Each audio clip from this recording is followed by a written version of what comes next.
من الشيطان الرجيم بسم الله الرحمن الرحيم إن الحمد لله نحمده ونستعينه ونستغفره ونعوذ بالله من شرور أنفسنا ومن يهد الله فلا مضل له ومن يضلل فلا هادي له وأشهد أن لا إله إلا الله وحده لا شريك له وأشهد أن محمدا عبده ورسوله। আমরা ইনশাআল্লাহ গতদিন যে জায়গাতে আমরা নবী পাক সাল্লাল্লাহু আলাইহি সাল্লামের সিরা থেকে আলোচনা যেটা করছিলাম, জাস্ট ছোট করে রিক্যাপ করার জন্য আমরা গতদিন যেটা আলোচনা করছিলাম, দশম হিজরিতে নবী পাক সাল্লাল্লাহু আলাইহি সাল্লামের দুইজন প্রিয় মানুষকে উনি হারান ছিলেন, আবু তালিব এবং খাদিজা রাদিয়াল্লাহু তাআলা আনহা।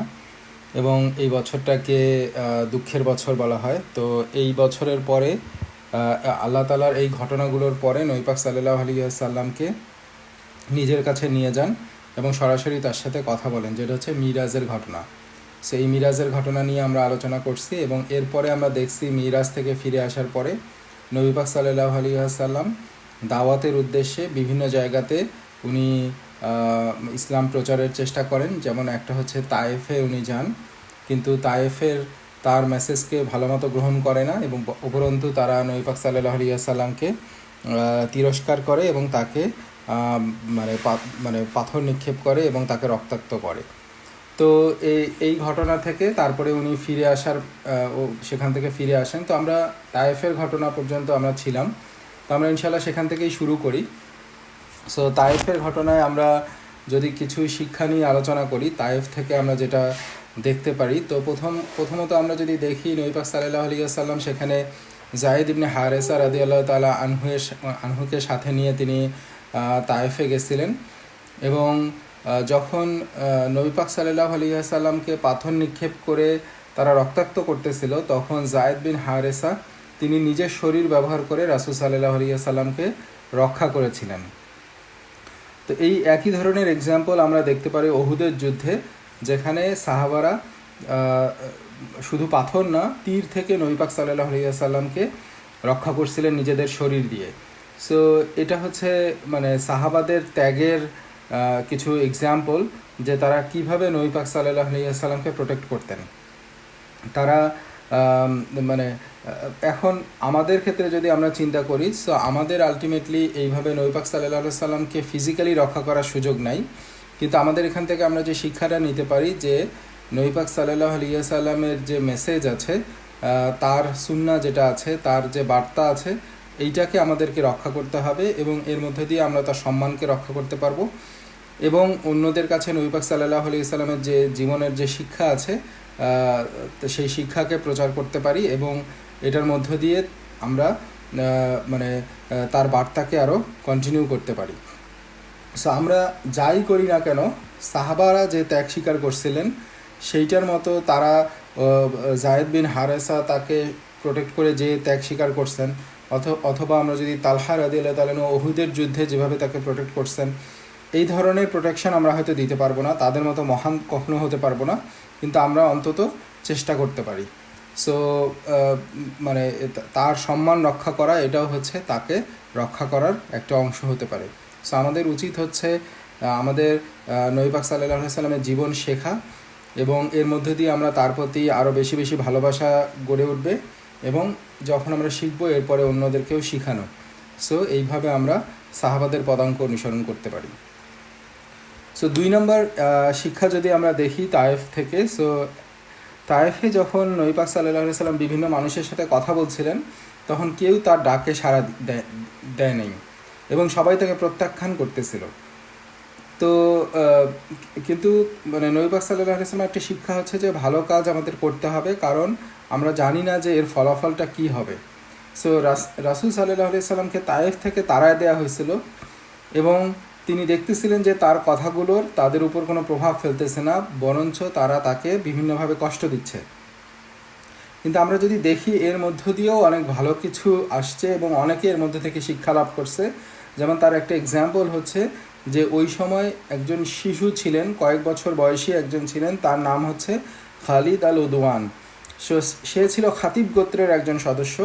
সে পরে মুসলিম হওয়ার পরে সে আলটিমেটলি সে নিজে এটা বর্ণনা করছিল যে আমি ওই সময় তায়েফের মাঠে ছিলাম এবং রাসূল সাল্লাল্লাহু আলাইহি সাল্লামের বক্তব্য শুনতেছিলাম এবং রাসূল সাল্লাল্লাহু আলাইহি সাল্লাম সূরা তারিক থেকে তেলাওয়াত করে শোনাচ্ছিলেন এবং উনি যে ওই মেসেজটা সবাইকে দিচ্ছিলেন, সবার সাথে আলোচনা করতেছিলেন এবং সূরা তারিক আলোচনা মানে তেলাওয়াত করছেন, ওইটা নবী পাক সাল্লাল্লাহু আলাইহি সাল্লামের কাছ থেকে শিখে সে মুখস্থ করে ফেলছিল এবং তখনও সে অবিশ্বাসী ছিল, কিন্তু যখন সে মুসলমান হয়ে গেছে ততক্ষণে তার আগেই সে এই সূরা তারিকের শিক্ষা পেয়ে গেছে এবং এটা সে শিখে ফেলছে। সো যদিও নবী পাক সাল্লাল্লাহু আলাইহি ওয়াসাল্লাম যাদের উদ্দেশ্যে এই বক্তব্যটা দিচ্ছিলেন, প্রাপ্তবয়স্করা, তারা তার মেসেজে কোনো আগ্রহ দেখায় নেই, কিন্তু আমরা যেটা দেখতে পাচ্ছি আল্লাহর ইচ্ছা একজন শিশু সেই সময় ছিল, সে আসলে নবী পাক সাল্লাল্লাহু আলাইহি সাল্লামের তিলাওয়াতটা শুনছে এবং সেটা সে মুখস্থ করে নিছে এবং বহু বছর পরে যখন সে প্রাপ্তবয়স্ক হয়েছে এবং সে পরে নবী পাক সাল্লাল্লাহু আলাইহি সাল্লাম তার যে এই প্রচেষ্টা তায়েফে ছিল সেই প্রচেষ্টার একটা ফল তিনি দেখতে পারছেন। সো এখান থেকে আমাদের শিক্ষা হচ্ছে যে আমরা ইমিডিয়েট কোনো ফল দেখি বা না দেখি, আমাদের কাজ হচ্ছে আমাদের যে দায়িত্বটা আছে সেই দায়িত্বটা ফুলফিল করা, সেটার জন্য চেষ্টা করতে থাকা।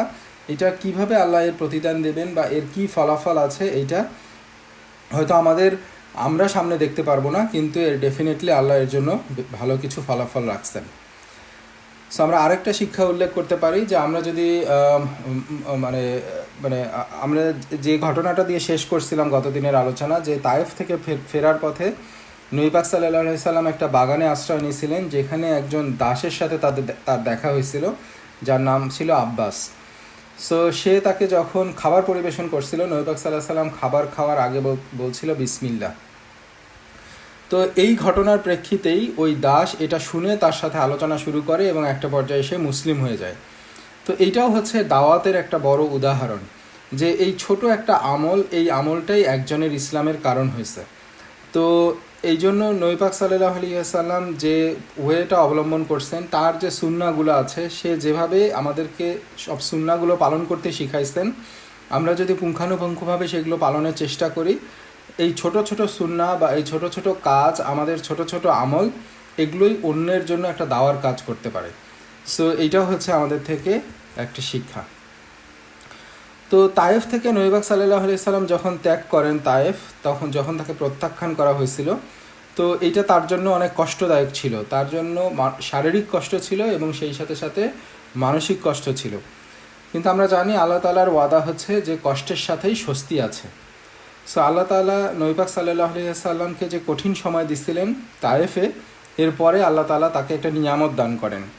সো সেইটাই আমরা দেখব যে নবী পাক সাল্লাল্লাহু আলাইহি সাল্লাম যখন ফিরে আসতেছিলেন তায়েফ থেকে, মরুভূমির একটা অংশে উনি কুরআন তেলাওয়াত করতেছিলেন এবং এই কুরআন তেলাওয়াতটা কিছু জিন সেখানে শুনতে পারে। সো এটাও হচ্ছে নবী পাক সাল্লাল্লাহু আলাইহি সাল্লামের জীবনে একটা বড় ঘটনা, যে তার মাধ্যমে জিন সম্প্রদায় কিভাবে হেদায়েত প্রাপ্ত হয়।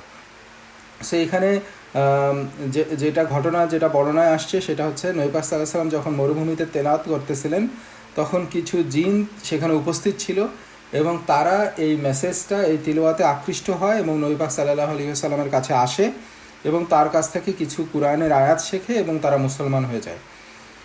সো আমরা যদি জিন নিয়ে আলোচনা করি, সো আমরা জানি যে জিন হচ্ছে আল্লাহ তাআলার সৃষ্টি জগতের একটা অন্যতম সৃষ্টি, যেখানে মানুষের মতো তাদেরকেও বুদ্ধি দেয়া হয়েছে এবং তারা মানুষের মতোই তাদের সব কর্মকাণ্ড, তারা জন্মগ্রহণ করে, বেঁচে থাকে, মৃত্যুবরণ করে, তাদেরও হিসাব হবে, তারাও পাপ পুণ্য করে, তাদেরও পরিবার আছে এবং তারা একটা তারাও মানুষের মতো বিভিন্ন ধর্ম অনুসরণ করে। সো পার্থক্য হচ্ছে যে তারা আগুনের তৈরি এবং মানুষ হচ্ছে মাটি থেকে সৃষ্টি, এবং আমরা তাদেরকে দেখি না কিন্তু তারা আমাদেরকে দেখতে পারে। সো যাই হোক, এই জিনরা যখন নবী পাক সাল্লাল্লাহু আলাইহি ওয়াসাল্লামের কাছে আসে তখন এবং মুসলমান হয়, এবং মানে যেটা এমন ঘটনা হচ্ছে একাধিকবার ঘটে থাকতে পারে, কারণ কুরআনে 2 বার এই ঘটনাটা, জিনদের এই ইন্টারাকশনের ঘটনাটা বর্ণনা করা আছে, যেটা হচ্ছে সূরা আল জিনে এবং আছে সূরা আল আহকাফে।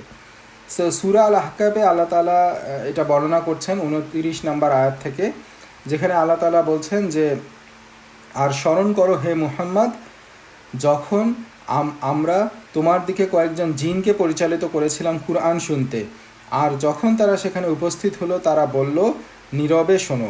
অতঃপর যখন তিলাওয়াত শেষ হলো তারা সতর্ককারী হিসেবে নিজেদের জাতির কাছে ফিরে গেল। তারা বলল, হে আমাদের সম্প্রদায়, নিশ্চয়ই আমরা এমন এক কিতাব শুনেছি যা মূসার পর অবতীর্ণ হয়েছে, যা পূর্ববর্তী বিষয়কে সত্যায়ন করে এবং সত্য ও সরল পথের দিক নির্দেশ করে। তো এখানে জিনরা বলতেছে যে তারা এমন একটা কিতাব শুনছে যেটা মূসার পরে অবতীর্ণ হয়েছে। তো এখানে কেন মূসা আলাইহিসসালামের কথা তারা উল্লেখ করলো, কেন মাঝখানে ঈসা আলাইহিসসালামের কথা তারা উল্লেখ করলো না, সো এই ব্যাপারে বিভিন্ন মতামত আছে। তা একটা প্রমিনেন্ট মত হচ্ছে যে সেই জিনরা মানে এটা বলার কারণ হচ্ছে তারা আলটিমেটলি মূসা আলাইহিসসালামের বার্তাকে অনুসরণ করতো। তারা হয়তো জিউস ধর্মের অনুসারী ছিল এবং তারা মোস্ট লাইকলি ইয়েমেন থেকে আসছিল, কারণ সেইখানে জিউসরা ছিল। সো সেখান থেকে তারা এই ব্যাপারে তাদের ধারণা থেকে থাকতে পারে মূসা আলাইহিসসালামের ধর্মের ব্যাপারে।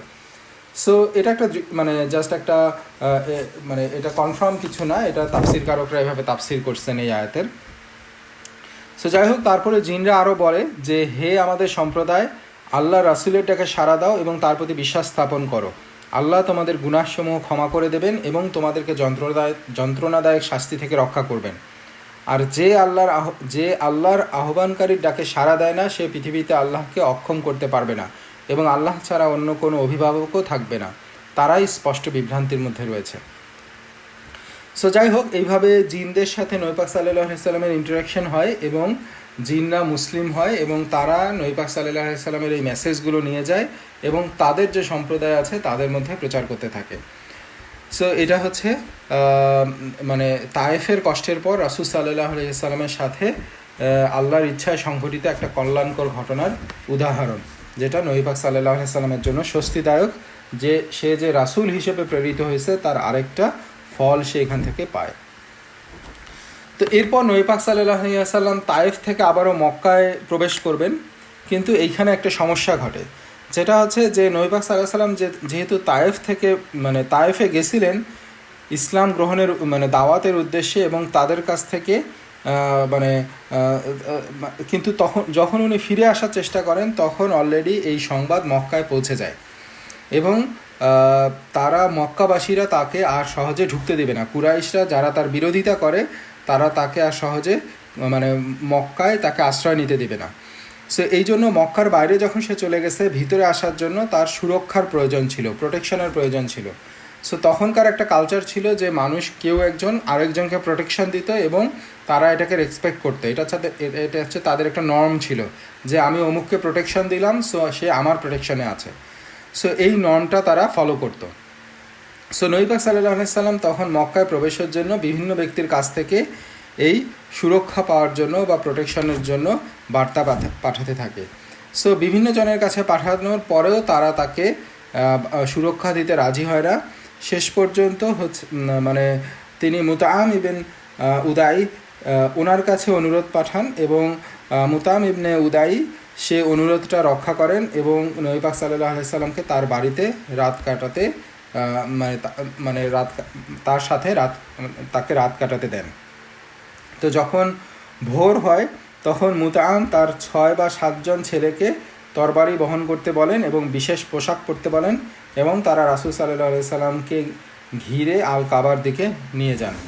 সো এটাই হচ্ছে তাদের কালচারের অংশ। যদিও সে মুসলিম ছিল না, যদিও সে তার ধর্ম গ্রহণ করে নাই, বাট এটাও তাদের জন্য একটা প্রাইড যে আমি আরেকজনকে প্রোটেকশন দিলাম এবং এটাকে অন্যরা তারা রেসপেক্ট করতো। সো এইটা যখন দেখে তখন আবু সুফিয়ান সে মুতাআমের কাছে আসে এবং তাকে বলে যে তুমি কি তাকে সুরক্ষা দিচ্ছ নাকি তুমি তার অনুসারী হয়েছ। সো মুতাআম বলে যে আমি শুধু তাকে সুরক্ষা দিচ্ছি। তখন আবু সুফিয়ান বলে যদি তাই হয় তাহলে আমরা তোমার সুরক্ষা মেনে নেব। তো এইভাবে মুতাআম ইবনে উদায়ের সুরক্ষার অধীনে মক্কায় রাসূল সাল্লাল্লাহু আলাইহি সাল্লাম আবার দাওয়াত দিতে থাকেন। কিন্তু মানে তায়েফ থেকে ফিরে আসার পরে এবং মানে বিশেষ করে তার যে প্রোটেকশনের জায়গা ছিল আবু তালেব এবং খাদিজা রাদিয়াল্লাহু তাআলার ইন্তেকালের পরে রাসূল সাল্লাল্লাহু আলাইহি সাল্লাম মানে মক্কায় তাদের জন্য পরিস্থিতিটা আরও কঠিন হয়ে ওঠে এবং মানে ইসলাম প্রচারটা মানে কিছুটা স্লো হয়ে যায়, কারণ খুব ধীর গতিতে মানুষ ইসলামে আসতেছিল কিন্তু সামগ্রিকভাবে অবস্থাটা ছিল স্থবির এবং কুরাইশদের শত্রুতাও ছিল আরও বেশি প্রবল, যেহেতু তাকে প্রোটেকশন দেওয়ার এখন কেউ ছিল না। সো এই পরিস্থিতিতে নবী পাক সাল্লাল্লাহু আলাইহি ওয়াসাল্লাম বিকল্প ভিত্তি খুঁজতে শুরু করেন, যে অন্য কোনো জায়গাকে বেইস করতে হবে, যে জায়গাকে বেইস করে তিনি স্বাধীনভাবে তার ধর্মটা প্রচার করতে পারবেন। সো এখান থেকে একটা বড় অংশ যেটা আমরা দেখব যে সামনে নবী পাক সাল্লাল্লাহু আলাইহি ওয়াসাল্লাম বিভিন্ন জনের কাছে বার্তা পাঠাতে থাকেন, বিশেষ করে হজের মৌসুমে যারা আরব প্রতিনিধিরা আসতো। কারণ আমরা জানি যে হজের সময় মানে অ্যারাবিয়ান পেনিনসুলা থেকে বিভিন্ন ট্রাইব থেকে বিভিন্ন জায়গা থেকে মানুষ হজ করতে আসতো, এবং তাদের প্রতিনিধিরা যারা ছিল তাদের সাথে নবী পাক সাল্লাল্লাহু আলাইহি ওয়াসাল্লাম সক্রিয়ভাবে মানে যোগাযোগ শুরু করেন, এবং তাদের কাছ থেকে আলটিমেটলি উনি ওই প্রোটেকশনটা চান, তাদের যেখান থেকে তিনি আবার ইসলাম প্রচার করতে থাকবেন। সো রাসূল সাল্লাল্লাহু আলাইহি ওয়াসাল্লাম তার সাহাবাদেরকে নিয়ে, বিশেষ করে আবু বকর রাদিয়াল্লাহু তাআলাকে সঙ্গে নিয়ে এবং অন্যান্য সাহাবাদেরকেও নিয়ে তিনি এই আরবদের শিবির বা ক্যাম্প যেগুলো ছিল সেগুলোকে পরিদর্শন করেন, এবং তিনি নিজের পরিচয় দেন এবং তাদের কাছ থেকে সুরক্ষা এবং সমর্থন চাইতে থাকেন। তো তিনি যেটা মানে মানে জিস্ট যেটা তার মেসেজের, বা তিনি যেটা বলতেন যে আমি তোমাদের কাউকেই কোনো বিষয়ে বাধ্য করতে চাই না, তোমাদের মধ্যে যারা আমার অনুরোধের সাথে একমত তারা তা করতে পারে, কিন্তু যারা ইচ্ছুক নয় আমি তাদেরকে বাধ্য করব না। আমি শুধু তাদের থেকে নিজেকে রক্ষা করতে চাই যারা আমাকে হত্যা করতে চায়, যাতে আমি আমার প্রতিপালকের দায়িত্ব পূরণ করতে পারি এবং তিনি আমার ও আমার সমর্থকদের ব্যাপারে যে সিদ্ধান্ত চান তা বাস্তবায়ন করতে পারি। তার মানে নবী পাক সাল্লাল্লাহু আলাইহি ওয়াসাল্লাম তাদেরকে মানে প্রেজেন্ট করতেছেন যে তিনি হচ্ছেন আল্লাহর রাসূল, তাকে তার যে গোত্র সে তারা তাকে হত্যা করতে চায়, সো তার প্রোটেকশন প্রয়োজন এবং সেই প্রোটেকশনের জন্য তাদের কাছে আবেদন করা, কিন্তু এটা তাদেরকে কোনো কিছু বাধ্য করা না। তারা যদি তার মতের সাথে একমত হয় এবং তাকে প্রোটেকশন দিতে চায় তাহলে তারা সেটা দিতে পারে। সো কিন্তু এরকম অনেকের সাথে কথা বলার পরে, অনেক শিবির প্রদর্শন করার পরে, অনেক মানে মানে আলোচনার পরেও আলটিমেটলি কেউই তাকে গ্রহণ করে না। মোটা দাগে তাদের সেই গোত্রগুলার মানে তাদের সিদ্ধান্তগুলো এরকম যে এই যে লোককে তার নিজের গোত্ররাই সবচেয়ে ভালোভাবে চেনে, যে কুরাইশ, তারাই যখন তাকে বের করে দিচ্ছে বা তারাই যখন তার মেসেজ গ্রহণ করে নাই, তখন আমরা কিভাবে তার মেসেজ গ্রহণ করতে পারি। সো এটাই ছিল মোটা দাগে তাদের সিদ্ধান্ত, এবং তারা তাকে রিজেক্ট করতেছিল আর কি।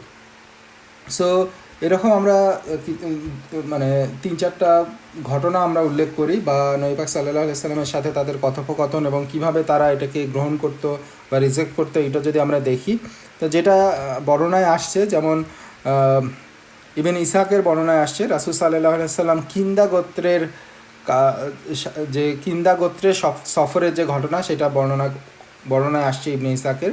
তো তিনি বলছেন যে রাসূল সাল্লাল্লাহু আলাইহি ওয়াসাল্লাম তাদের কাছে গেলেন, তিনি তাদের দাওয়াত দিলেন এবং তারা প্রত্যাখ্যান করলো। তো এরপর রাসূল সাল্লাল্লাহু আলাইহি ওয়াসাল্লাম বানু আবদুল্লাহ সেই গোত্রের কাছে গেলেন। সো তারা হচ্ছে আবদুল্লাহর সন্তান, আবদুল্লাহ তার সন্তানরা। সো রাসূল সাল্লাল্লাহু আলাইহি ওয়াসাল্লাম তাদের কাছে গিয়ে ইসলাম ব্যাখ্যা করলেন। তারপর তিনি তাদেরকে বললেন যে দেখো, আল্লাহ তোমাদের কত সুন্দর একটা নাম দিয়েছেন, তোমরা আবদুল্লাহর সন্তান। কিন্তু তারাও তাকে আলটিমেটলি প্রত্যাখ্যান করে, এবং তিনি বানু হানিফা গোত্রের কাছে যান, এবং তারা রাসূল সাল্লাল্লাহু আলাইহি ওয়াসাল্লামের সাথে এত খারাপ ব্যবহার করে যে আজ-জুহরি বর্ণনা করছেন যে কোনো আরবি তাকে তাদের মতো এত রূঢ় আচরণ করে নাই। তো এবং এই বানু হানিফা এটাই হচ্ছে এমন একটা গোত্র যেটা বহু বছর পরে রাসূল সাল্লাল্লাহু আলাইহি ওয়াসাল্লামের সাথে বিরুদ্ধাচারণের ক্ষেত্রেও নেতৃত্ব দেয়, এবং এটা হচ্ছে রাসূল সাল্লাল্লাহু আলাইহি ওয়াসাল্লামের মৃত্যুর অল্প কিছু আগে আমরা দেখব যে বানু হানিফা থেকে মুসাইলামা কাজ্জাব, যে নিজেকে নবী, ভণ্ড নবী, সে নিজের নবুয়ত দাবি করে, এবং রাসূল সাল্লাল্লাহু আলাইহি ওয়াসাল্লামের ইন্তেকালের পর আবু বকর রাদিয়াল্লাহু তাআলার সময়ে মুসলিমদের সাথে তাদের ভয়াবহ যুদ্ধ হয়, যেখানে অনেক সাহাবা মানে শহীদ হন আর কি। সো তারা এই বানু হানিফা গোত্র, তাদের কাছেও নবী পাক সাল্লাল্লাহু আলাইহি ওয়াসাল্লাম গেছিলেন ইসলামের দাওয়াত নিয়ে, বাট তারাও রূঢ়ভাবে নবী পাক সাল্লাল্লাহু আলাইহি ওয়াসাল্লামকে রিজেক্ট করে। সো এরপর রাসূল সাল্লাল্লাহু আলাইহি ওয়াসাল্লাম বানু আমর ইবন সাসা গোত্রের শিবিরে যান, এবং বানু আমর ইবন সাসা গোত্রের নেতা বাইহারা ইবনে ফারাস রাসূল সাল্লাল্লাহু আলাইহি ওয়াসাল্লামের সাথে সাক্ষাৎ করলেন এবং তার কথা শুনলেন। সো এখানে যেটা বর্ণনায় আসছে যে তার কথা শুনে তিনি মুগ্ধ হয়েছিলেন, এবং তিনি বললেন যে আল্লাহর কসম, যদি আমি কুরাইশদের এই সাহসী মানুষটাকে পাইতাম তবে আমি তার মাধ্যমে আরবদের গ্রাস করে ফেলতাম। তো বাইহারা আসলে নবী পাক সাল্লাল্লাহু আলাইহি সাল্লামের সাথে কথা বলে উনি যেটা ফিল করছেন, নবী পাক সাল্লাল্লাহু আলাইহি সাল্লামের যে নেতৃত্ব, এইটাকে উনি খুব পজিটিভলি নিয়েছিলেন এবং তিনি ভাবছিলেন যে সে তাকে যদি তার পাশে পায় তাহলে আলটিমেটলি সে আরবকে দখল করতে পারবে পুরো। সো নবী পাক সাল্লাল্লাহু আলাইহি সাল্লামের মধ্যে সেই গুণটাকে সে দেখছিল আর কি, মানে সেটা নবী পাক সাল্লাল্লাহু আলাইহি সাল্লামের মধ্যে সেই গুণটা ডেফিনেটলি ছিল, বাট সেটাকে সে আলটিমেটলি উদ্ধার করতে পারছিল। কিন্তু বাইহারার উদ্দেশ্য ছিল তার নেতৃত্ব অর্জন করা, সেই আর আরবের উপরে তার কর্তৃত্ব প্রতিষ্ঠা করা। এই জন্য সে নবী পাক সাল্লাল্লাহু আলাইহি সাল্লামকে বলছিল যে যদি আমরা তোমার নির্দেশ অনুসরণ করি এবং তারপর আল্লাহ তোমাকে তোমার বিরোধীদের বিরুদ্ধে বিজয় দেন, তাহলে তুমি চলে যাওয়ার পর ক্ষমতা কি আমাদের হাতে থাকবে? তার মানে সে চাচ্ছিল যে নবী পাক সাল্লাল্লাহু আলাইহি সাল্লাম যতদিন থাকবে ততদিন তো তার নেতৃত্বেই তাদেরকে থাকতে হবে, বাট নবী পাক সাল্লাল্লাহু আলাইহি সাল্লামের ওফাতের পরে কর্তৃত্ব তাদের হাতে চলে যাবে, এটা সে চাচ্ছিল। এই মানে প্রোটেকশনের বিনিময়ে সে এই কনফার্মেশনটা চাচ্ছিল। তখন রাসূল সাল্লাল্লাহু আলাইহি সাল্লাম তাদেরকে বলেন যে পৃথিবী আল্লাহর এবং তিনি যাকে ইচ্ছা ক্ষমতা দেন। সো রাসূল সাল্লাল্লাহু আলাইহি সাল্লাম যেটা বোঝাতে চাচ্ছিলেন যে ক্ষমতাটা আসলে এখানে গুরুত্বপূর্ণ না, এখানে হচ্ছে আমাদের দায়িত্ব পালন করাটা গুরুত্বপূর্ণ এবং ক্ষমতা আল্লাহ তাআলা যাকে ইচ্ছা তাকেই দিবেন। অর্থাৎ আমি তো তোমাদেরকে এই নিশ্চয়তা দিতে পারি না যে আমার ওফাতের পরে ক্ষমতা তোমাদের হাতে চলে যাবে। সো এরপর যেটা হয় যে রাসূল সাল্লাল্লাহু আলাইহি সাল্লাম যখন তাদেরকে এটা বলেন তখন তারা তার প্রস্তাবকে প্রত্যাখ্যান করে। সো বর্ণনায় আসছে যে যখন বানু আমর ইবন সাসাহ তাদের স্বদেশে ফিরে যান, তাদের নিজেদের গোত্রে ফিরে যান, সেইখানে একজন বৃদ্ধ ব্যক্তি ছিল যে বার্ধক্যের কারণে হজ করতে আসে নাই। লোকরা যখন ফিরে গেছে তখন সে তাদের কাছে জানতে চায় যে কি গুরুত্বপূর্ণ ঘটনা ঘটছে। তখন তারা এই নবী পাক সাল্লাল্লাহু আলাইহি ওয়াসাল্লামের সাথে তাদের যে কথোপকথন এই ঘটনাটা উল্লেখ করে। সো তারা বলে যে কুরাইশের আব্দুল মুত্তালিবের নাতি, সে নিজেকে নবী বলে দাবি করেছে এবং সে তাদের কাছে প্রোটেকশন চাইছে, বাট আমরা তাদেরকে প্রত্যাখ্যান করেছি। তখন এই বৃদ্ধ কপালে হাত রেখে বললেন যে তোমাদের ভুল কি সংশোধন করা সম্ভব? এর পরিণতি কি ফিরিয়ে নেওয়া যায়? আল্লাহর কসম, ইসমাইলের কোনো বংশধর কখনও এভাবে মিথ্যা দাবি করে নাই, এটা অবশ্যই সত্য। তোমাদের সঠিক বিবেচনা কোথায় গেল? তো এই বৃদ্ধ ব্যক্তি যে আসলে এই বিষয়গুলো সম্পর্কে, ইতিহাস সম্পর্কে তার ধারণা ছিল এবং সে একজন বিজ্ঞ ব্যক্তি ছিল, সে যখন এই ঘটনাটা শুনলো সে যেটা বলতে চাচ্ছিল যে আলটিমেটলি তোমরা এমন একটা ভুল করছো যে এইটা যদি আবার ফিরায় নেওয়া সম্ভব হইতো, তোমাদের সঠিক বিবেচনা আসলে কোথায় গেছিলো? কারণ এটা হচ্ছে এমন এক গোত্র থেকে এই এই এই মেসেজ, মানে এমন এক গোত্রের এমন একজন দাবি করছে যে হচ্ছে ইসমাইলের বংশধর, এবং তারা আসলে এই মিথ্যা দাবি করতে পারে না, কারণ তাদের মধ্যে ইসমাইলের পরে আর কোনো নবী আসে নাই এবং এই নবুয়ত এবং এই ব্যাপারটা তাদের কাছে আসলে মানে এই ব্যাপারটা তারা এটার সাথে পরিচিত না যে এইটা নিয়ে তারা মিথ্যাচার করবে। সো যে এটা যখন আসছে আবারও, এটা অবশ্যই সত্য এবং সে সত্য নবী। বাট এনিওয়ে আলটিমেটলি তারা তাকে অলরেডি প্রত্যাখ্যান করে ফেলছে এবং এটা আর প্রসিড হয়নি। তো আলী রাদিয়াল্লাহু তাআলা আনহু থেকে একটা বর্ণনায় আসছে যে উনি বলতেছেন যে আমরা একটি সমাবেশের কাছে গেলাম যে সেখানে লোকদের মধ্যে শান্ত ভাব এবং মর্যাদা দেখা যাচ্ছিল। তো আমরা তাদেরকে সালাম দিতে চাইলাম। সো তাদের কাছে গিয়ে কথাবার্তা তারা শুরু করলো। সো আবু বকর রাদিয়াল্লাহু তাআলা আনহু প্রথমে তাদের কাছে গেলেন এবং জিজ্ঞেস করলেন তোমরা কোথা থেকে আসছো? তখন তারা বলল যে আমরা বানু শাইবান থেকে আসছি। তখন আবু বকর রাদিয়াল্লাহু তাআলা আনহু জানালেন, মানে সাহাবাদেরকে, মানে নবী পাক সাল্লাল্লাহু আলাইহি সাল্লাম এবং অন্যান্যদেরকে জানালেন যে এটা এমন এক জাতি যাদের অভিজ্ঞতা এবং শক্তি আছে। সো আবু বকর রাদিয়াল্লাহু তাআলা আনহু ওনার এই মানে বিভিন্ন জাতি, তাদের ইতিহাস, তাদের মানে এই ব্যাপার, তাদের কালচার, তাদের শক্তিমত্তা, মানে এই ব্যাপারে তার বেশ অভিজ্ঞতা ছিল আর কি। তো আবু বকর রাদিয়াল্লাহু তাআলা আনহু তাদের দলের নেতার কাছে গেলেন। সো সেইখানে তারপরে উনি কথোপকথন শুরু করতে থাকলেন। সেখানে যাদের নাম আসছে তাদের নেতা হিসেবে মুফরক ইবন আমর, হানি ইবন কুবাইস, মুসান্না ইবন হারিস এবং নুমাইন ইবন শুরাইক, তারা এক একজন এক একটা বিষয়ে তারা নেতৃত্ব দিচ্ছিলেন। কেউ ধর্মীয় বিষয়ে, কেউ মিলিটারি ইস্যুতে, সো কেউ মানে তাদের সার্বিক তত্ত্বাবধানে। সো এনিওয়ে নবী পাক মানে আবু বকর রাদিয়াল্লাহু তাআলা তাদেরকে জিজ্ঞাসা করেন যে তোমরা সংখ্যায় কতজন? তখন মুফরক যেটা উত্তর দিছিল, আমরা 1000-এরও বেশি শক্তিশালী লোক আর কি। আবু বকর সিদ্দিক রাদিয়াল্লাহু তাআলা আনহু জিজ্ঞেস করেন যে তোমাদের পক্ষ থেকে সুরক্ষা কেমন হবে? তখন তিনি বললেন যে আমরা শেষ সীমা পর্যন্ত যাই, আর আমরা প্রত্যেক মানুষেরই একটি সীমা থাকে। সো আবু বকর রাদিয়াল্লাহু তাআলা আনহু তাকে আরও জিজ্ঞাসা করেন যে শত্রুর সঙ্গে তোমাদের যুদ্ধের সময় অবস্থা কেমন হয়। সো উনি আসলে বোঝার চেষ্টা করতেছিলেন যে তারা কী রকম প্রোটেকশন দিতে পারবে, তাদের কী রকম শক্তি আছে।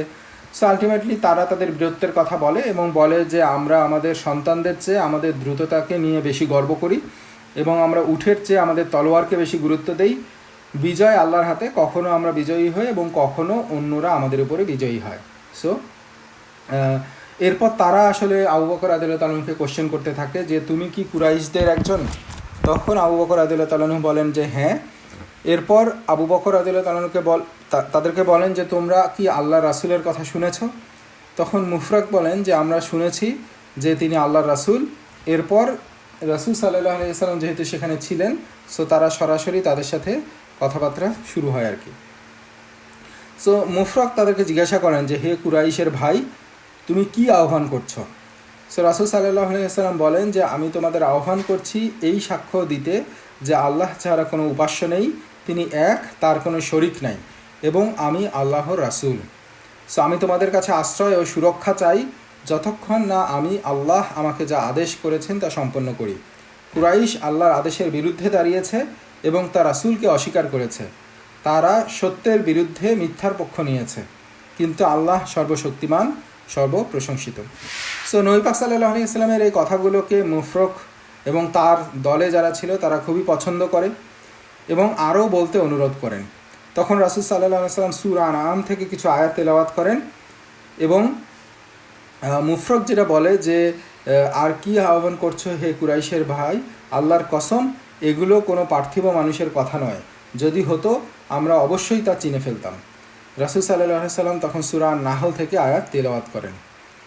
তো এরপরে যেটা হয় যে বোঝাই যাচ্ছে তারা খুবই কনভিন্সড এবং এই কথাগুলো তারা খুব পছন্দ করে, কিন্তু তারা যেটা বলে, যেটা হচ্ছে হানি ইবনে কুবাইস তাদের একজন লিডার, সে বলে যে আমাদের পিছনে আমাদের লোকজন আছে আর আমরা তাদের পক্ষে কথা বলতে পারি না। সো মানে মুফরকও সেটা বলছে যে আমি মনে করি একটা বৈঠকের ভিত্তিতে মানে আমরা আলটিমেটলি আমাদের ধর্ম ত্যাগ করে তোমার ধর্ম অনুসরণ করা, এটা আসলে আমাদের জন্য একটা তড়িঘড়ি সিদ্ধান্ত হবে এবং আমাদের পিছনে যেহেতু আমাদের ট্রাইব আমাদের সাথে নাই, সো আমাদেরকে এইটা তাদের সাথেও কনসাল্ট করতে হবে। সো এইটা হচ্ছে তাদের মতামত ছিল। সো এখানে আমরা যদি দেখি তাদের যে ধর্মীয় নেতা ছিল হারিসা, সে যেটা বলে যে তিনি যেটা বলেন যে আমি শুনেছি আর তোমার কথাগুলো আমার ভালো লেগেছে, সো মানে তোমার কথায় আমি মুগ্ধ হয়েছি, কিন্তু আমাদের উত্তর হানি ইবনে কুবাইসের মতোই হওয়া উচিত। একবার বসে তোমার সাথে সাক্ষাৎ হওয়ার পরই আমাদের ধর্ম ত্যাগ করে তোমার ধর্ম অনুসরণ করা, এটা এমন হবে যেন আমরা দুটি স্থির জলের পুকুরের মাঝখানে বসবাস করছি, একটি আল ইয়ামামা, অন্যটি আস সামাওয়া। সো এই লাস্টের অংশটুকু যেটা হচ্ছে যে এই দুইটা জলের মাঝখানে বসবাস করছি, স্থির জলের মাঝখানে। সো এই উদাহরণটা নবী পাক সাল্লাল্লাহু আলাইহি ওয়াসাল্লামের এই অর্থটা নবী পাক সাল্লাল্লাহু আলাইহি ওয়াসাল্লাম জিজ্ঞাসা করেন যে এইটা দিয়ে তুমি আসলে কী বুঝাইতে চাইছো। তখন তারা খোলাসা করে যেটা বলে যে আমরা যে অঞ্চলে বসবাস করি তার এক পাশটা হচ্ছে পারস্যের সাথে সংশ্লিষ্ট, আরেক পাশ হচ্ছে আরবদের সাথে। সো আমরা আসলে আরবদের সাথে যে অংশে বসবাস করি সেই অংশে তোমাকে প্রোটেকশন দিতে পারি, কিন্তু পারস্যদের সাথে আমাদের কিছু মানে অলরেডি চুক্তি আছে যে আমরা তাদের ওই অঞ্চলে কোনো গোলযোগ সৃষ্টি করব না। সো আমরা যদি এখন তোমার মেসেজ যেটা তুমি আমাদেরকে শুনাইলে এতক্ষণ, এই মেসেজ আসলে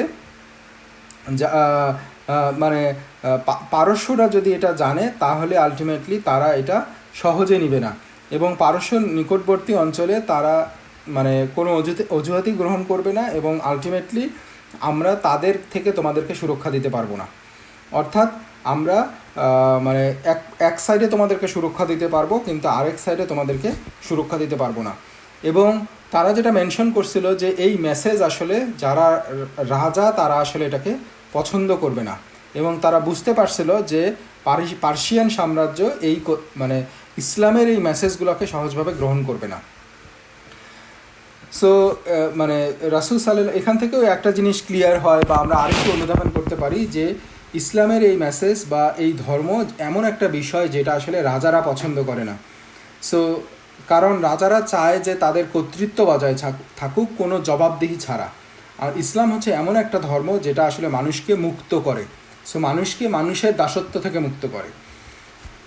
বাট এনিওয়ে, যখন এই পর্যন্ত কথা আগায় তখন রাসূল সাল্লাল্লাহু আলাইহি ওয়াসাল্লাম তাদেরকে জবাব দিছিলেন যে তোমাদের উত্তর কোনোভাবে মন্দ নয়, কারণ তোমরা সুন্দর ও সত্যভাবে কথা বলেছ, কিন্তু আল্লাহর দ্বীন কেবল তারাই গ্রহণ করতে পারে যারা এটিকে সব দিক থেকে সম্পূর্ণরূপে ধারণ করবে।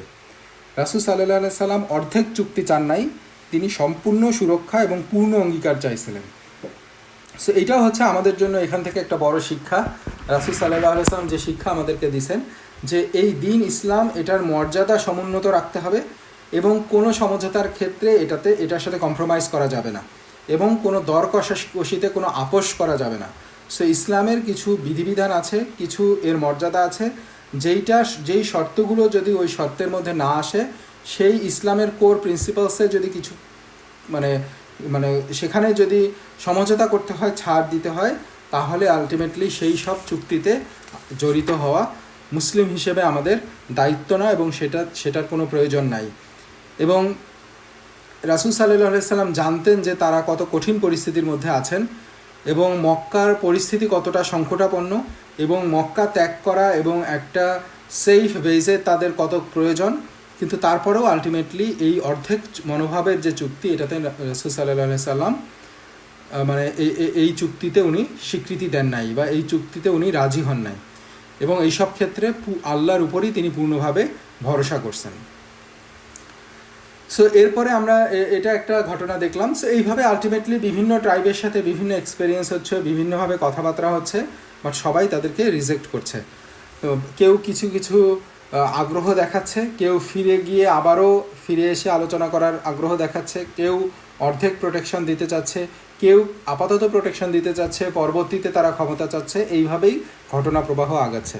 তো এরই মধ্যে দিয়ে আপনার ইবনে ইসহাক থেকে আনসারদের কাহিনীর যদি বর্ণনা দেখি, যারা আলটিমেটলি মুসলিমদেরকে, নবী পাক সাল্লাল্লাহু আলাইহি ওয়াসাল্লাম এবং মুহাজিরদেরকে আশ্রয় দেয়, তাদেরকে প্রোটেকশন দেয় মদিনায়।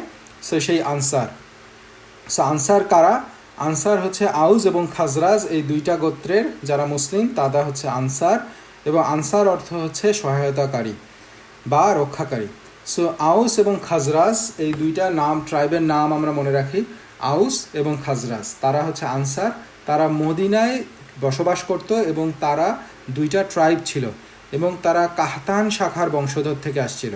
সো মোটা দাগে আরবরা দুইটা মেইন স্ট্রিম থেকে আসছে, একটা হচ্ছে কাহতান এবং আদনানি এবং কাহতানি গ্রুপ বংশধারা। সো যেটা হচ্ছে আদনান হচ্ছে তারা হচ্ছে ইসমাইল আলাইহিস সালামের বংশধর, যেখান থেকে নবী পাক সাল্লাল্লাহু আলাইহি সাল্লাম আসছেন। আর আউস এবং খাজরাজ হচ্ছে কাহতানি, তারা হচ্ছে ইয়েমেনি আরব ছিল। সো তারা মদিনায় বসবাস করত এবং তাদের প্রতিবেশী ছিল ইহুদি তিনটা ট্রাইব, তারাও মদিনায় বসবাস করত। তারা ছিল সেই ইহুদি তিনটা ট্রাইবের নাম হচ্ছে বনু নাদির, বনু কাইনুকা এবং বনু কুরাইজা। সো আমরা ইনশাল্লাহ এই 5টা ট্রাইবের নাম মনে রাখার চেষ্টা করব, যেটা এই পরবর্তী মদিনার জীবনে বারবার আসবে। সো একটা হচ্ছে আউস এবং খাজরাজ, যারা হচ্ছে আনসার, যারা মুসলিম ছিল। আর সেইখানে মদিনায় যে 3টা ইহুদি ট্রাইব ছিল, সেই 3টা ট্রাইবের নাম হচ্ছে বনু নাদির, বনু কাইনুকা, বনু কুরাইজা। এই 3টা নাম আমাদের বারবার বিভিন্ন ঘটনার প্রেক্ষাপটে আসবে এবং আমরা দেখব যে তাদের সাথে মুসলিমদের কি কনফ্লিক্ট হয়েছিল আর কি। বাট আমরা যদি এখন মদিনার দিকেই আসি এবং আনসারদের নিয়ে আলোচনা করি। সো মদিনা হচ্ছে একটা স্পেশাল এলাকা, যেটা 3 দিক থেকে প্রাকৃতিকভাবেই আল্লাহ সুরক্ষা দান করছেন। তার পূর্ব এবং পশ্চিমে হচ্ছে পাথুরে পথ এবং পাহাড়ময় পাথুরে পথ, যেখান দিয়ে আসলে শত্রু বাহিনীর কোনো সেনাবাহিনী অগ্রসর হওয়া কঠিন। আর দক্ষিণ দিক ছিল মদিনার খামার, গাছপালা, বিশেষ করে খেজুর বাগান এবং অন্যান্য খামার গাছপালা। সো সেখান দিয়েও আলটিমেটলি সেনাবাহিনী অগ্রসর হতে পারে না। সো একমাত্র জায়গা যেদিকে খোলা ছিল সেটা হচ্ছে উত্তর দিক। মদিনা যদি কেউ আক্রমণ করতে চায় তাহলে সেটা ছিল উত্তর দিক। সো এই 3 দিক থেকে সেখানে ন্যাচারাল প্রোটেকশন ছিল আল্লাহর পক্ষ থেকে। সো রাসূল সাল্লাল্লাহু আলাইহি ওয়াসাল্লাম খাজরাজ গোত্রের যে শিবির ছিল হজের মৌসুমে, সেই শিবিরে গিয়ে তিনি খাজরাজ গোত্রের যারা নেতৃত্বে ছিলেন, খাজরাজ গোত্রের 6 জন ছিলেন, তাদের সাথে যিনি কথাবার্তা শুরু করেন। তিনি বলেন যে তোমরা কারা? তারা বলে যে আমরা খাজরাজ থেকে আসছি। সেখানে আউস গোত্রের কেউ ছিল না, তারা ছিল খাজরাজ গোত্রের। রাসূল সাল্লাল্লাহু আলাইহি সাল্লাম তাদেরকে জিজ্ঞেস করেন, তোমরা কি ইহুদিদের মিত্র? তারা বলল হ্যাঁ। রাসূল সাল্লাল্লাহু আলাইহি সাল্লাম বললেন যে আমি কি তোমাদের সাথে কথা বলতে পারি? তারা সম্মতি দিল এবং তারা বসে কথা বলতে শুরু করলো। এবং নবী পাক সাল্লাল্লাহু আলাইহি সাল্লাম যথারীতি তার ইসলামের যে দাওয়াত, ইসলামের যে মেসেজ, এইটা তাদেরকে দিলেন। সো রাসূল সাল্লাল্লাহু আলাইহি সাল্লাম যেটা বলছিল তারা অত্যন্ত আগ্রহ নিয়ে সেটা শুনতেছিল এবং তারা সেই মেসেজের উপরে ভিত্তি করে রাসূল সাল্লাল্লাহু আলাইহি সাল্লামের সাথে তাদের তখন তারা ইসলাম গ্রহণ করে। এবং রাসূল সাল্লাল্লাহু আলাইহি সাল্লামকে তারা বলে যে আমরা আমাদের নিজেদের লোকদের ছেড়ে এসেছি, কারণ তাদের মধ্যে এমন বিভেদ ও বিরোধ রয়েছে যা অন্য কোথাও নেই। সম্ভবত আল্লাহ তোমার মাধ্যমে তাদেরকে একত্র করবেন।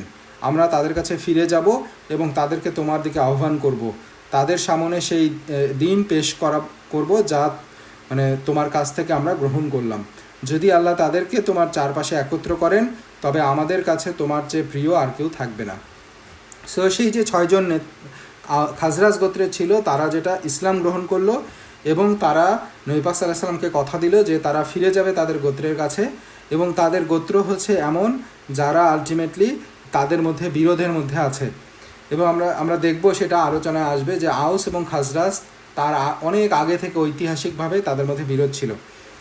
সো তারা যেটা বলতেছে যে তোমার মধ্য দিয়ে হয়তো এই বিভেদের অবসান হবে। সো তোমার এই মেসেজ আমরা তাদের কাছে দিব এবং তারা সবাই যদি রাজি হয়ে যায় তাহলে আমরা তোমাকে প্রোটেকশন দিব এবং আমরা কথা দিচ্ছি যে তোমার থেকে প্রিয় আমাদের কাছে আর কেউ থাকবে না। সো এখন এখানে একটা কোশ্চেন হচ্ছে বা কিছু পয়েন্ট ঐতিহাসিকরা নিয়ে আসেন, যেটা খাজরাজের এই যে ছোট দল, 6 জন মানুষের এই দলটা, তারা তাৎক্ষণিকভাবে ইসলাম গ্রহণ করছিল। তো এইটা আসলে কেন হয়েছিল? কেন তারা ইসলামের বিরোধিতা করে নাই? অন্যান্য আরব গোত্রের মতো তাদের কেন আচরণ হয় নাই? তো এর কিছু কারণ আছে। সো সেই কারণগুলোর মধ্যে কয়েকটা দিকে যদি আমরা একটু লক্ষ্য করি ইতিহাসের দিকে, বা মদিনায় আউস এবং খাজরাজ এবং ইহুদি গোত্র তাদের মধ্যে সম্পর্ক এবং তাদের ঘটনা প্রবাহের মধ্যে, তাহলে আমরা দেখব যে 1 নম্বর হচ্ছে মদিনার লোকেরা নিজেদের মধ্যে দীর্ঘদিন ধরে যুদ্ধ বিগ্রহের মধ্যে লিপ্ত ছিল। বিশেষভাবে আউস এবং খাজরাজ যুগ যুগ ধরে তাদের মধ্যে লড়াই করতেছিল। সো লড়াই করতে করতে তাদের মধ্যে এমন এক অবস্থা ছিল যে তারা শান্তির জন্য আকুল হয়েছিল, কারণ তারাও আসলে টায়ার্ড হয়ে গেছিল যুদ্ধ করতে করতে।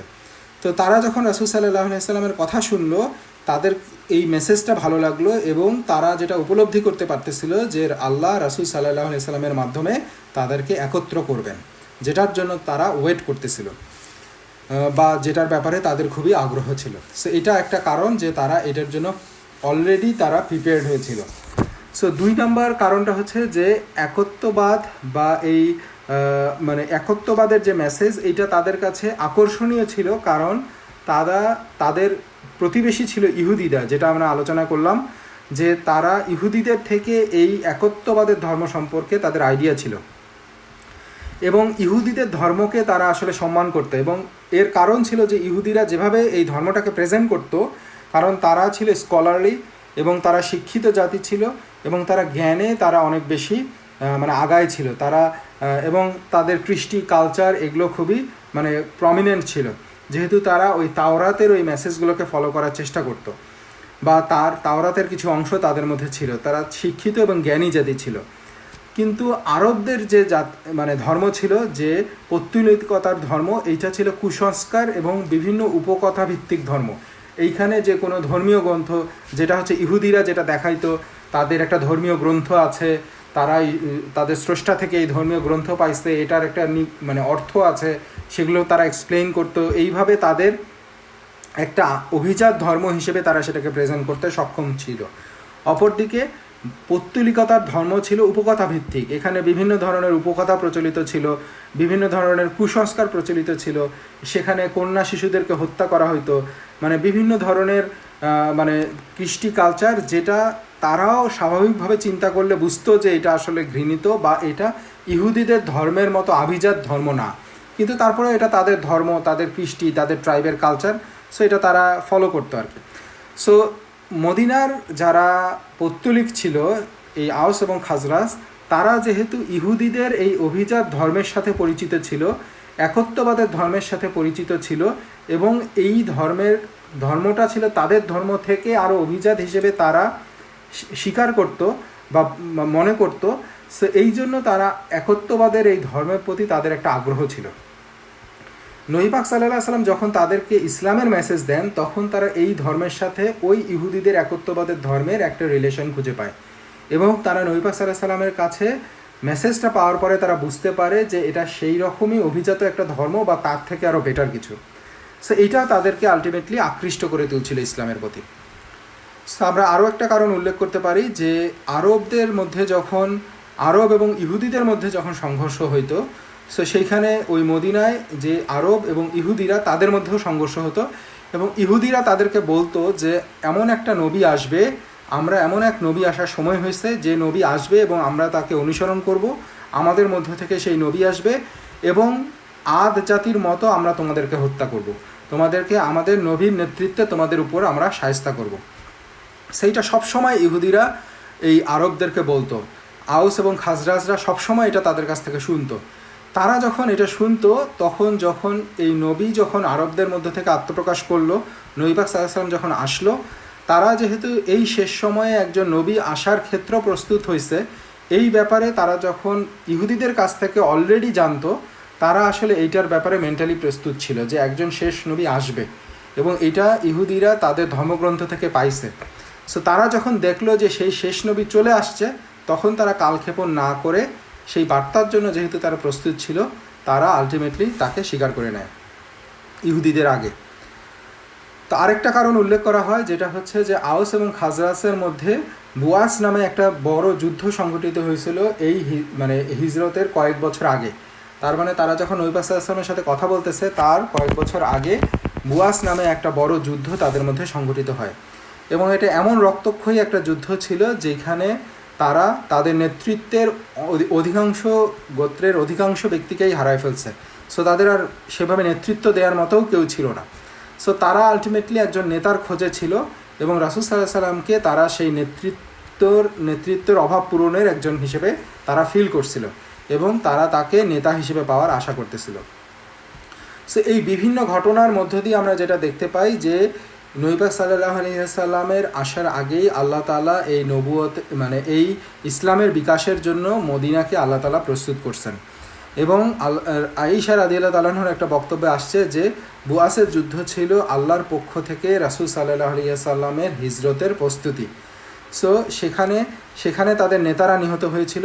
সো আলটিমেটলি কোনো একটা অঞ্চলের যখন এই ধরনের কোনো মেসেজ আসবে, ইসলামের মেসেজ আসবে, সমাজের নেতা যারা থাকবে তারা এই সত্য বার্তার প্রতি সবচেয়ে বেশি প্রতিরোধ করে তোলে। যেহেতু আউস এবং খাজরাজের নেতারা সেখানে ছিল না, ফলে এই বাধাটা তাদের মধ্যে ছিল না আর কি। নেতারা এটা থেকে বাধা দেয় কারণ তারা তাদের অন্যায়ভাবে কর্তৃত্ব ধরে রাখতে চায়। সো এনিওয়ে, আমরা যেটা দেখলাম যে এটা হচ্ছে আল্লাহর পক্ষ থেকে আরেকটা নিয়ামত, যে আল্লাহ তাআলা যদিও এই বুয়াসের যুদ্ধটা আউস এবং খাজরাজের জন্য অনেক ক্ষতিকারক ছিল, কিন্তু তারপরেও এর মধ্য দিয়ে আলটিমেটলি ইসলামের ক্ষেত্র প্রস্তুত হয়েছে, এবং তাদের জন্য আল্লাহ তাআলা ভালো কিছু রাখছিলেন, যে তাদেরকে ইসলামের কাছাকাছি আসার এটা একটা কারণ ছিল। তো এই 6 জন ব্যক্তি যারা ইসলাম গ্রহণ করলো এবং রাসূল সাল্লাল্লাহু আলাইহি সাল্লামকে বলছিল যে আমরা ফিরে যাব এবং ইসলামের বার্তা তাদের কাছে প্রচার করব, তারা পরবর্তী হজের মৌসুমে রাসূল সাল্লাল্লাহু আলাইহি সাল্লামকে সাথে সাক্ষাতের অঙ্গীকার করে, এবং পরের বছরে তারা আলটিমেটলি আবারও হজে উপস্থিত হয়। সে এইবারে তারা এই 6 জনের সাথে আরও 6 জনকে নিয়ে আসে। সো প্রথম 6 জন ছিল খাজরাজ গোত্রের, আরেকটা বর্ণনায় আসছে যে প্রথম 5 জন ছিল খাজরাজ, 1 জন ছিল আউস গোত্রের, বাট পরবর্তী যে পরের বছর যারা আসে 12 জন, এখানে 10 জন হচ্ছে খাজরাজ এবং 2 জন হচ্ছে আউস গোত্রের। সো তারা রাসূল সাল্লাল্লাহু আলাইহি ওয়াসাল্লামের কাছে আসে এবং তারা বায়াত গ্রহণ করে, এবং এইটাকে বলা হয় যে প্রথম আকাবা, প্রথম যে বায়াত, তাকে প্রোটেকশন দিবে এই ব্যাপারে প্রথম বায়াত, এবং তার ধর্ম যে মেনে নিল এই ব্যাপারে, তার যে কর্তৃত্ব মেনে নিল এবং তাকে নবী হিসেবে মেনে নিল, ইসলাম গ্রহণ করলো এবং তার উপরে বায়াত দিল। সো এই বায়াতটা হচ্ছে প্রথম আকাবা, প্রথম বায়াত, যেটা হচ্ছে এই খাজরাজ গোত্রের 10 জন এবং আউস গোত্রের 2 জন তারা আসে, মুসলিম হয় এবং তাদেরকে বায়াত দেয়। সো এরপর যেটা হয় যে নবী পাক সাল্লাল্লাহু আলাইহি ওয়াসাল্লাম মুসআব ইবনে উমাইর রাদিয়াল্লাহু তাআলা আনহুকে মদিনায় পাঠান মানুষকে ইলমের শিক্ষা দেওয়ার জন্য, মানুষকে ইসলামের শিক্ষা দেওয়ার জন্য, এবং মদিনায় ক্ষেত্র প্রস্তুত করার জন্য, যার উপর ভিত্তি করে নবী পাক সাল্লাল্লাহু আলাইহি ওয়াসাল্লাম সেখানে হিজরত করবেন। তা আমরা যদি আবারও রিক্যাপ করি যে এক বছরে 6 জন খাজরাজ গোত্রের তারা ইসলাম গ্রহণ করলেন এবং তারা গিয়ে তাদের গোত্রের কাছে এই মেসেজ জানালেন। পরের বছর হজের মৌসুমে আবারও আসলেন 12 জন আওস এবং খাজরাজ গোত্রের, এবং তারা নবী পাক সাল্লাল্লাহু আলাইহি সাল্লামের কাছে বায়াত নিলেন, এবং এটা হচ্ছে প্রথম আকাবা। এবং এরপরে আলটিমেটলি মদিনায় ক্ষেত্র প্রস্তুত করার জন্য এবং ইসলামের ব্যাপারে অন্যদেরকে শিক্ষা দেওয়ার জন্য নবী পাক সাল্লাল্লাহু আলাইহি সাল্লাম মুসআব ইবনে উমাইর রাদিয়াল্লাহু তাআলা আনহুকে মানে মদিনায় পাঠালেন। সো আমরা ইনশাল্লাহ শেষ করব আর কয়েক মিনিট আলোচনা করে, বাট আমরা যদি এখানে একটু পজ নেই এবং মুসআব ইবনে উমাইর রাদিয়াল্লাহু তাআলা আনহুর ব্যাপারে একটু রিক্যাপ করি যে তিনি কে ছিলেন। এবং আমাদের সবারই মুসআব ইবনে উমাইর রাদিয়াল্লাহু তাআলা আনহুর ডিটেলস জীবনী জানা দরকার, বাট খুব সংক্ষেপে হচ্ছে যে তিনি হচ্ছেন একজন দূত, শিক্ষক এবং একজন আলিম। সো মুসআব ইবনে উমাইর রাদিয়াল্লাহু তাআলা আনহু ছিলেন কুরাইশদের খুবই ধনী একটা বংশের সন্তান। তো তার ব্যাপারে যেটা বর্ণনায় আসছে যে ইসলাম গ্রহণের আগে তিনি ছিলেন মক্কার সবচেয়ে বিলাসী যুবক, এবং তিনি সবচেয়ে দামি পোশাক পরতেন এবং সবচেয়ে উত্তম যে সুগন্ধি ছিল সেইটা উনি ব্যবহার করতেন। এবং তার বাবা ছিল না, তার মা তার প্রচণ্ড যত্ন নিতেন, এবং তিনি ছিলেন অত্যন্ত ধনী একজন নারী, এবং তার সন্তান সংখ্যাও বেশি ছিল না। সো মুসআব রাদিয়াল্লাহু তাআলা আনহু এই পরিবেশেই বড় হচ্ছিলেন।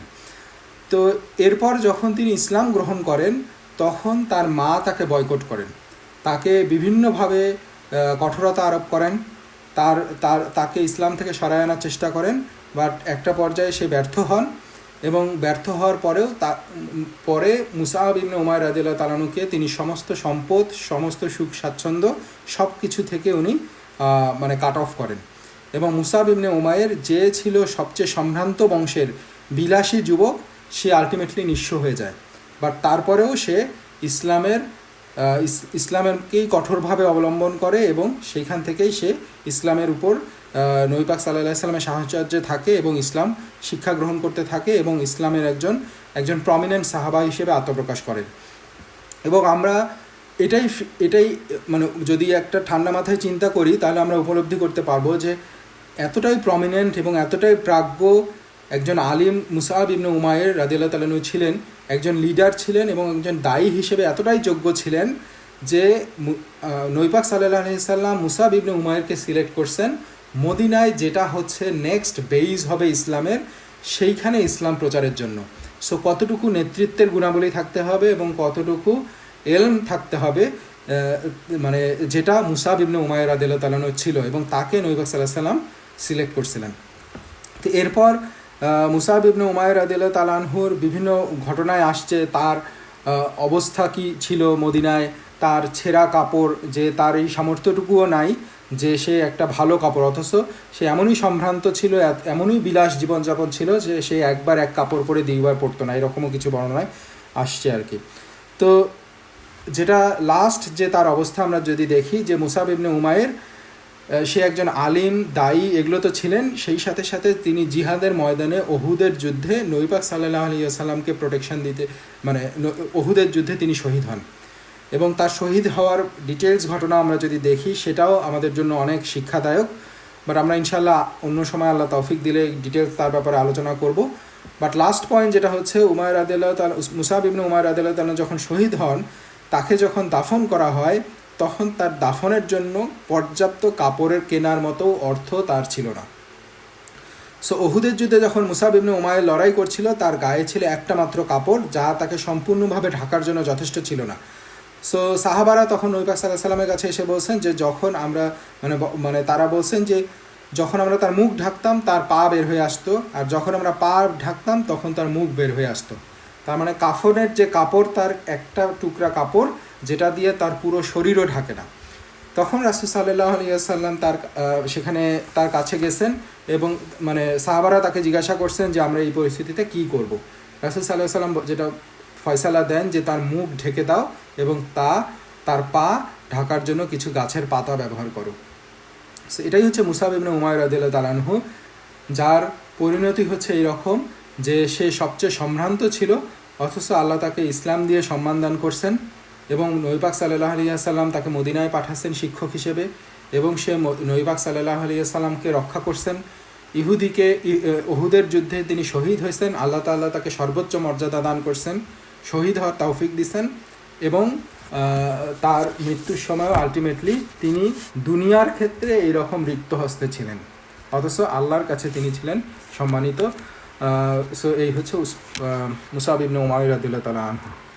তো আমরা জাস্ট 4-5 মিনিটে শেষ করি। মুসাব ইবনে উমাইর রাদিয়াল্লাহু তাআলা আনহু মানে রাসূল সাল্লাল্লাহু আলাইহি সাল্লামের ব্যক্তিগত প্রতিনিধি হওয়ার কঠিন দায়িত্ব তাকে দেয়া হয় এবং তিনি মক্কা ত্যাগ করে মদিনায় বসবাস করতে যান। এবং মদিনার পরিস্থিতি আসলে আউস এবং খাজরাজ তো তাদের নিজেদের মধ্যে কিছু কনফ্লিক্ট ছিল, যেটা আমরা জানলাম। তো মুসাব ইবনে উমাইর রাদিয়াল্লাহু তাআলা আনহু তিনি ছিলেন আসাদ ইবনে জুরারার রাদিয়াল্লাহু তাআলা আনহু, তার সাথে উনি একসাথে থাকতেন। সো আসাদ ইবনে জুরারার তিনি তাকে আতিথেয়তা দিছিলেন। তো তিনি ছিলেন হচ্ছে খাজরাজ গোত্রের। তো তারা মুসলিমদের সাথে মানে অন্যান্য মুসলিমদের সাথে বসে একটা জায়গায় আলোচনা করতেছিল, একটা বাগানে আলোচনা করতেছিল, এবং নিয়মিত যে হালাকা সেগুলো উনি প্রচার করতেছিল, মানে সেই আলোচনাগুলো চলতেছিল আর কি। তো মদিনায় এমন একটা এলাকায় ওনারা ওই পরিস্থিতি, ওই যে ঘটনাটা আমরা আলোচনা করতেছি সেটা ছিল হচ্ছে আউস গোত্রের একটা এলাকায় ছিল। তো সেখানে অধিকাংশ মুসলমান ছিল খাজরাজ গোত্রের, আর আউস গোত্রে ইসলামের বিস্তার তখন কম ছিল আর কি। অধিকাংশ মুসলিমরা যারা ইসলাম গ্রহণ করছে তারা ততদিন ছিল খাজরাজ গোত্রের। তো তারা যেহেতু আউস গোত্রের একটা জায়গায় এসে তারা বসেছিল, তো সেইখানে যেটা হয় যে আউস গোত্রের ওই সময়ের প্রমিনেন্ট নেতারা ছিলেন সাদ ইবনে মুয়াজ, উসাইদ ইবনে খুদাইর। তো তারা মানে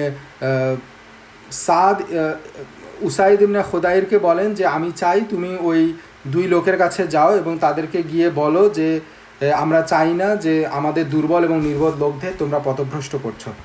তার মানে সাদ রাদিয়াল্লাহু তাআলা আনহু যখন তিনি অমুসলিম ছিলেন, তখন তিনি তার আরেকজন মানে তার গোত্রের আরেকজনকে ইবনে খুদাইর, উসাইদ ইবনে খুদাইর রাদিয়াল্লাহু তাআলা আনহু তাকে পাঠান এবং বলেন যে তারা যে আমাদের এলাকায় এসে এইসব ইসলাম প্রচার করতেছে, এগুলো করতেছে, সো তাদের কাছে গিয়ে বলো যে আমরা আসলে তাদেরকে চাই না, এবং আমাদের দুর্বল এবং নির্বোধ লোকদেরকে যে তারা পথভ্রষ্ট করতেছে, তো তারা যাতে এখান থেকে চলে যায়।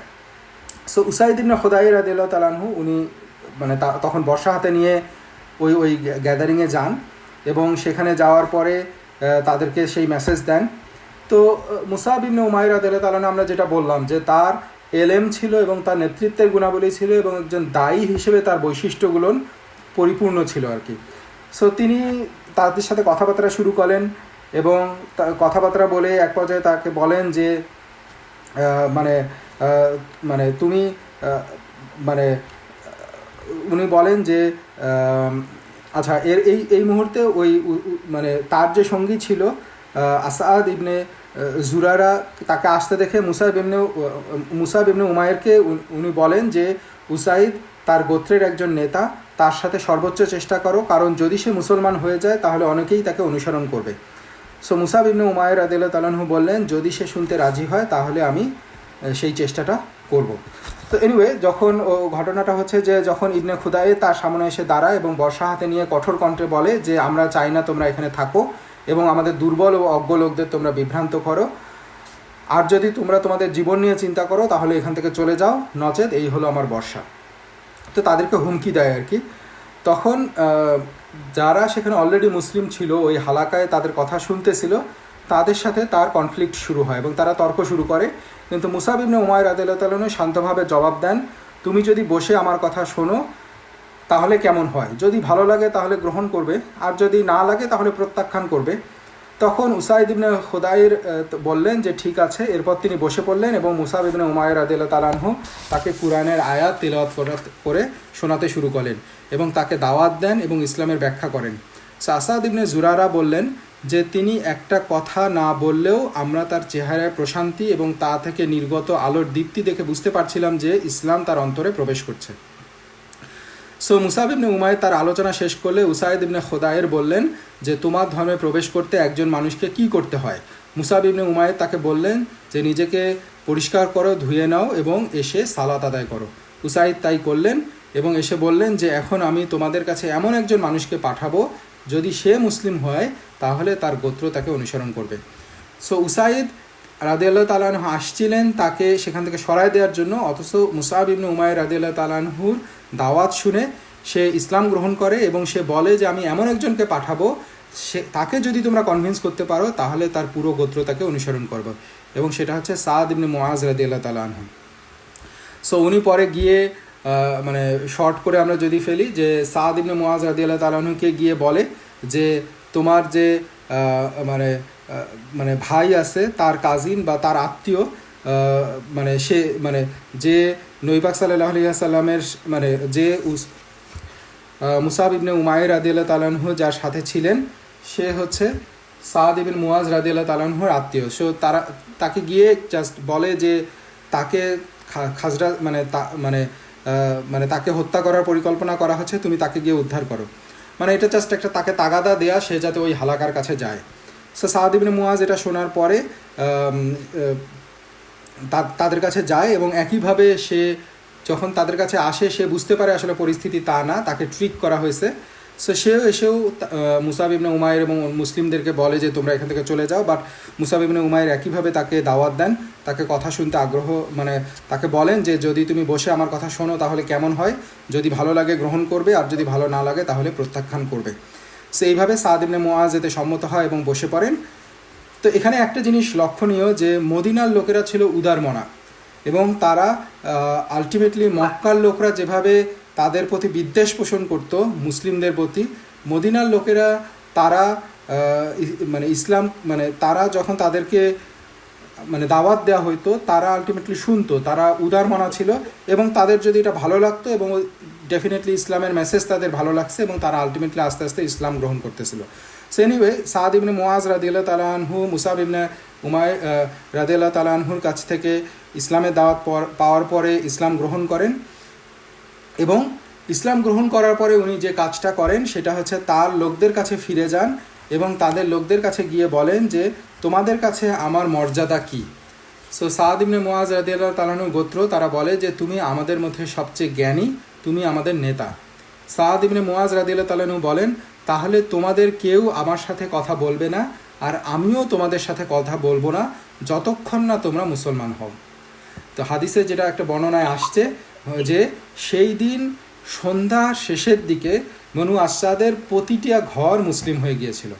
সো পুরো গোত্রটি ছিল আউস গোত্রের একটা বড় শাখা, এই আউস গোত্রের একটা শাখা পুরোটাই এই সাদ ইবনে মুআজ রাদিয়াল্লাহু তাআলা আনহুর নেতৃত্বে সেখানে ইসলাম গ্রহণ করে ফেলে। সো এইটার মধ্য দিয়ে আলটিমেটলি আউস গোত্রের ভেতরে একটা বিশাল সাফল্য অর্জিত হয় এবং এরপরে আলটিমেটলি প্রথম দিকে যেহেতু খাজরাজ গোত্রের বেশি বেশি মুসলিম আসতেছিল, এর মধ্য দিয়ে আউস গোত্রের একটা বড় ট্রাইব মুসলিম হয়ে যায় এবং আলটিমেটলি অন্যান্যরাও মানে ধীরে ধীরে আরও ইসলামের পথে ফিরে ইসলামের দিকে অগ্রসর হতে থাকে। সো আলটিমেটলি আমরা আজকে এই পর্যন্তই রাখি।